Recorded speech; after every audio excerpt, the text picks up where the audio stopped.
છો ને? સૌને પવિત્ર પુરુષોત્તમ માસના જય શ્રી કૃષ્ણ. પાવન ધારા 26મી ભગવાનની લીલા. ભગવાનની લીલા તો અપરંપાર છે, એવું તો હું તો માનું જ છું. તમે લોકો માનો છો કે નહીં મને કહેજો. આજે આપણે એની વાર્તા સાંભળીએ. ધર્મપુર નામે એક નગર હતું. તેમાં પુણ્ય શર્મા નામે એક બ્રાહ્મણ રહે. તેની પત્નીનું નામ ધર્મપ્રિયા હતું. એ ઘણો સુશીલ, સદ્ગુણી, ધર્મનિષ્ઠ અને દયાળુ હતી.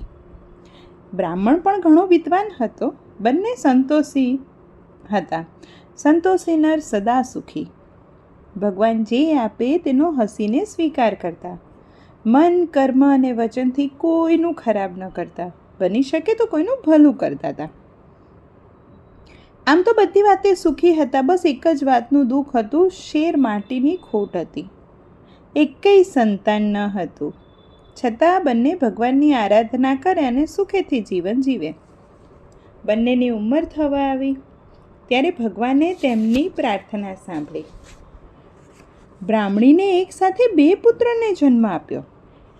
બ્રાહ્મણ બ્રાહ્મણીને તો જાણે સ્વર્ગનો ખજાનો જ મળી ગયો હોય ને એમ હરખઘેલા થઈ ગયા. બંને પુત્રો મોટા થવા લાગ્યા. હવે આટલા વર્ષે બાળકો આવ્યા હોય એટલે લાડ પ્યારથી બંનેને ઉછેરતા હતા. એમ કરતાં 5 વર્ષના થયા ને તો બંને એકાએક માંદા પડ્યા. એવા માંદા પડ્યા ને કે ઊભા જ ના થઈ શકે. સારા સારા વૈદ્યોએ હાથ ધોઈ નાખ્યા કે હવે આનું આમ કશું થશે નહીં. બ્રાહ્મણ બ્રાહ્મણીએ આશા છોડી દીધી, કારણ કે વૈદ હકીમોએ બધાએ ના પાડી દીધી એટલે એમણે પણ આશા છોડી દીધી ને ખૂબ રડવા લાગ્યા. ભગવાનને પ્રાર્થના કરવા લાગ્યા કે હે પ્રભુ, આમ આપીને જો લઈ જ લેવું હતું ને તો આપ્યું શા માટે?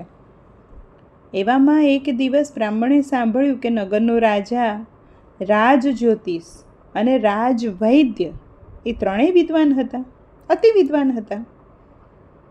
જો તેઓ કંઈક સલાહ આપે અને કદાચ પુત્ર બચી જાય, કંઈક રસ્તો સૂજી જાય.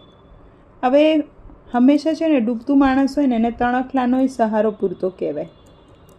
એટલે બ્રાહ્મણ બ્રાહ્મણી તો રાજ દરબારમાં ગયા. જઈને રાજાને પ્રણામ કરે પછી ગળગળા અવાજે કહેવા લાગ્યા કે હે રાજન, અમારા ઘેર પ્રભુની કૃપાથી ખૂબ મોટી ઉંમરે 2 પુત્ર જન્મ્યા છે. પણ અમારું ભાગ્ય જ ફૂટ્યું છે કે બંને પુત્રો માંદા પડ્યા. ઘણા ઉપાય કરી, ઘણી દવા કરી, પણ કોઈ ફાયદો નથી થતો. તો હે પ્રજાપાલક, જો તમે રાજ વૈદ્યને કહો અને તેઓ કંઈક ઈલાજ કરે તો મારા 2 રત્ન સમા પુત્રો બચી જાય. હવે બ્રાહ્મણ બ્રાહ્મણી ખૂબ ગળગળા અવાજે વાત કરી રહ્યા હતા ત્યારે રાજ દરબારમાં માર્કંડ મુનિનું આગમન થયું. માર્કંડ મુનિ તો ખૂબ પ્રખર જ્યોતિષ પણ હતા. રાજાએ તો તરત ઉઠીને તેમને આસન આપ્યું, પ્રેમથી સરભરા કરી.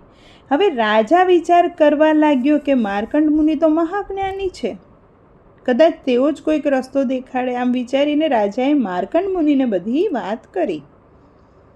હવે માર્કંડ મુનિ તો અધિક ગંભીર અવાજે કહેવા લાગ્યા કે હે રાજન, હે બ્રાહ્મણ, ધ્યાનથી મારી વાત સાંભળ. જે સ્ત્રીએ પૂર્ણ શ્રદ્ધાથી પવિત્ર પુરુષોત્તમ માસમાં ગંગા સ્નાન કર્યું હોય, આખો મહિનો ઉપવાસ કર્યો હોય, તેમજ ગૌ સેવા કરી હોય અને વળી પૂર્ણપણે પતિવ્રતા ધર્મનું પાલન કર્યું હોય, દાન દક્ષિણા આપી હોય, બ્રહ્મભોજન કરાવ્યું હોય, તેવી સ્ત્રીઓ ગંગાજળની અંજલિ ભરી અને બાળક પર છાંટે ને તો આ બાળકો તત્કાલ સાજા થઈ જાય. હે રાજા, ભગવાન પુરુષોત્તમ તો અપાર લીલા કરનાર છે. વળી તે પુરુષોત્તમ માસના અધિષ્ઠતા દેવતા છે. તેથી જો તેઓ પ્રસન્ન થાય ને તો કાળને પણ પાછું જવું પડે, એટલે મોત બી પાછું જાય. હવે રાજા તો અતિ દયાળુ હતો અને બ્રાહ્મણ બ્રાહ્મણીના બંને પુત્રો જીવી જાય તે માટે એણે તો આખા રાજ્યમાં ઢંઢેરો પીટાવ્યો. કોઈ આ માટે તૈયાર થાય એટલે 1000 સોના મોરો ઇનામ આપવાની જાહેરાત પણ કરી. પણ બ્રાહ્મણના દુર્ભાગ્યે પુરુષોત્તમ માસનું સંપૂર્ણ વ્રત કર્યું હોય તેવી કોઈ સ્ત્રી ના મળી. રાજા અને બ્રાહ્મણી ઘણા જ નિરાશ થયા. બધાએ માની લીધું કે હવે તો આ પુત્રોનું મોત નક્કી જ છે. હવે આ વાત જંગલમાં રહેતા એક ભીલડીએ સાંભળી. ભીલ કન્યા. એણે જીવનભર પતિવ્રતા ધર્મ પાળ્યો હતો. સ્વપ્નમય પરપુરુષનો વિચાર સુદ્ધા નહોતો કર્યો. વળી તે એટલી ધર્મપરાયણ હતી કે તે દરેક વ્રત પૂર્ણ શ્રદ્ધાથી કરતી હતી. એટલે આ ભીલડીએ જંગલમાં એક ખેડૂતના મોઢે આ વાત સાંભળીને એટલે એના દિલમાં તરત દયા સળવળી. એ તો બ્રાહ્મણ પુત્રોને જીવતદાન આપવા માટે દરબારમાં દોડી ગઈ. માથે લાકડાનો ભારો છે એટલી ઉતાવળે ચાલી શકતી નહોતી અને એટલી ઉતાવળી થઈ કે એ ભારો બી મૂકવા ઊભી ના રહી. હવે રાજાના દરબારમાં જાઓ એટલે પહેરાગીરો આગળ હોય એટલે એણે રોકી લીધી. તો ભીલડીએ વિનંતી કરી કે મને રાજા પાસે જવા દો. પેલા લોકોએ પછી એને જવા દીધી. એટલે ભીલડી તો ગઈ રાજા પાસે. પ્રણામ કરીને કહેવા લાગી કે હે રાજન, મેં રાજ ઢંઢેરો સાંભળ્યો છે તેથી હું દોડીને આવી છું. એ પૂજ્ય બ્રાહ્મણી ક્યાં છે કે જેમના બંને પુત્રો મૃત્યુ સૈયા પર પડ્યા છે? મને ઝડપથી ત્યાં લઈ જાઓ.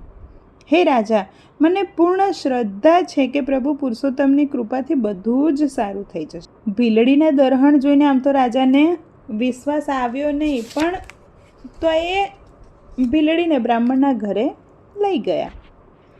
બ્રાહ્મણી તો ભીલડીને આવકાર આપ્યો, કારણ કે એમની એક આશા હતી એટલે એમને આવકાર આપ્યો અને પોતાના મરણ પથારીએ પડેલા બંને પુત્રો પાસે લઈ ગયા. પુત્રોની પથારી પાસે ઊભા રહી માતા પિતા તો રડવા જ માંડે ને, કારણ કે પોતાના પુત્રોને મરણ પથારીએ કોણ જોઈ શકે? તો ધ્રુસકે રડવા લાગ્યા. ત્યારે ભીલડીએ બ્રાહ્મણીને સાંત્વના આપીને કહેવા લાગ્યું કે હે પુણ્યાત્માઓ, પ્રભુ પર વિશ્વાસ રાખો. તમે તો જ્ઞાની છો, દયાળુ છો. પરમાત્મા કોઈનું અહિત કરતા નથી. મેં પૂર્ણ શ્રદ્ધાથી વ્રત કર્યું હશે અને મારામાં પવિત્રતા હશે તો પરમ કૃપાળુ પરમાત્માની દયા થશે ને તો બંને પુત્રો હમણાં આળસ મળીને ઊભા થશે. તમે ચિંતા ના કરો. આમ કહીને ભીલડીએ જ્યાં હાથમાં ગંગાજળ લઈ અને પૂર્ણ પુરુષોત્તમ પ્રભુને પ્રાર્થના કરી કે હે દયાળુ, મેં આજીવન પૂર્ણ શ્રદ્ધાથી તમારું વ્રત કર્યું હોય, સ્વપ્નમાં કોઈ પુરુષનો વિચાર કર્યો ના હોય અને પતિવ્રતા ધર્મનું પાલન કર્યું હોય, મન કર્મ અને વચનથી સૌની સેવા કરી હોય, સ્વપ્નમાં પાપ ન કર્યો હોય, તો આ બંને પુત્રો તમારી દયાથી હમણાં જ સાજા થાવ. આ રીતે 3 વાર ગંગાજળની અંજલિ ભરી અને ભીલડીએ 3 વાર બ્રાહ્મણ પુત્રો પર છાંટી અને સાથે જ ચમત્કાર થયો. બંને પુત્રોએ આંખો ખોલી, સાવ સાજા થઈ ગયા અને દોડીને તો ભીલડીના પગમાં પડી ગયા. ભીલડીની આંખમાં પણ હર્ષના આંસુ આવી ગયા. બંને પુત્રોના મસ્તક પર હાથ મૂકીને આશીર્વાદ આપતા કહ્યું કે પુરુષોત્તમ ભગવાન તમને સદાય નિરોગી રાખે. રાજા અને બ્રાહ્મણી તો આ ચમત્કાર જોઈને ઘડીક તો હેબતાઈ જ ગયા. પછી એ 3 જણા ભીલડીના પગમાં પડી ગયા. ભીલડી અંતઃકરણપૂર્વક બધાયને આશીર્વાદ આપ્યો. રાજાએ 1000 સોના મોરો ભીલડીને દાનમાં ઇનામ આપ્યું. પણ ભીલડીએ પ્રેમથી બધી જ સોના મોરો બ્રાહ્મણને દાનમાં આપી દીધી. વાયુ વેગે વાત નગરમાં ફેલાઈ ગઈ. સૌને પવિત્ર પુરુષોત્તમ માસના વ્રતનો મહિમા સમજાયો. સૌએ પૂર્ણ શ્રદ્ધાપૂર્વક આ વ્રત કરવાનો સંકલ્પ કર્યો. રાજા રાણી અને બ્રાહ્મણીએ આ જીવન આ વ્રત કરવાનો સંકલ્પ લીધો. ભીલડીએ જીવનભર આ વ્રત કર્યું અને અંતે સદેહે કુટુંબ સહિત વૈકુંઠમાં ગઈ. વ્રત કરે પતિવ્રતા રહે તેના ધાર્યા થાય, પ્રભુ કૃપા કરે ઘણી વચન સિદ્ધ થાય. હે પૂર્ણ પુરુષોત્તમ પ્રભુ, તમે જેવા જંગલવાસી ભીલડીને ફળ્યા, જેવા ભીલડીના વ્રતના પ્રભાવે બ્રાહ્મણ અને બ્રાહ્મણીને ફળ્યા, તેવા તમારું વ્રત કરનાર, વાર્તા સાંભળનાર, વાર્તા કરનાર બધાને ફળજો. સૌને જય શ્રી કૃષ્ણ. મિત્રો, પરસોત્તમ મહિનો હવે પૂર્ણ થવાને આરે છે. થોડુંક જે કંઈ ભક્તિનું પાથું બાંધવું હોય એટલું બાંધી લેજો. બાકી પ્રભુ ભજનમાં મોજ કરો અને રોજ કરો. સૌને જય શ્રી કૃષ્ણ. કાલે ફરી જ એક આવી નવી વાર્તા સાથે આપણે મળીશું.